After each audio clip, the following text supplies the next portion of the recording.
Ever experienced this kind of loss of grip? Well, then you need to watch this. Welcome to the Art of Driving presented by Apollo Tyres. In this video, we tell you how to maximize grip and the forces that affect it. A simple yet effective way to maximize traction is to drive smoothly. The way you shift gears, accelerate, brake and steer can either increase or decrease the amount of grip. But there are specific things that can be done in order to maximize grip. We've already mentioned that the vertical load or the weight acting on the tires can affect grip. When a car accelerates or decelerates, there is a shift in weight, and when it turns, the car rolls or leans towards the outside. All these movements transfer weight on a particular side of the car. You've experienced this as leaning to a side when the car turns or leaning forward when it brakes. When the car accelerates, brakes or turns, the transfer of weight tends to be in the opposite direction. This compresses the suspension on one side and lightens the load on the other side, which is why sudden braking and cornering can upset the balance of the car, and driving smooth is important to grip.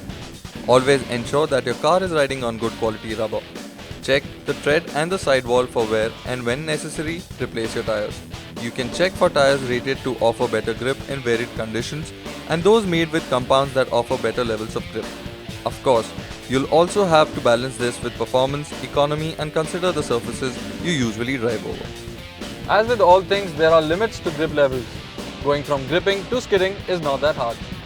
When your tires are pushed beyond their ability to grip the road surface, traction is lost and the car skids, usually with a lot of tortured tire noises.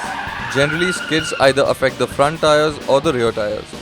When the front tires skid, the car tends to continue straight despite you wrangling with the steering wheel to try and get it to turn. That is, it understeers. Most front-wheel drive cars will do this. Dealing with it is simple. Gently back off the throttle. Once you slow down, you'll recover steering ability and turn. When the rear breaks traction, the car rotates far more than intended into the corner. That is, it oversteers. To counter oversteer, you'll need to reduce pressure on the throttle and steer into the slide, which means smoothly turning the steering into the opposite direction of the turn. You'll need quick reflexes and will have to turn smoothly and very quickly in order to avoid going into a slide or even going backwards. Whether it's oversteer or understeer, it's likely to be quite scary. Remember to stay calm and make adjustments to throttle and the steering, and you should come out of it safely. Of course, preventing a skid is far better than having to counter it. There is very little need for you to explore the fine line between grip and slip. Practice smooth driving and cornering techniques, and mostly you will not have to worry about countering skids.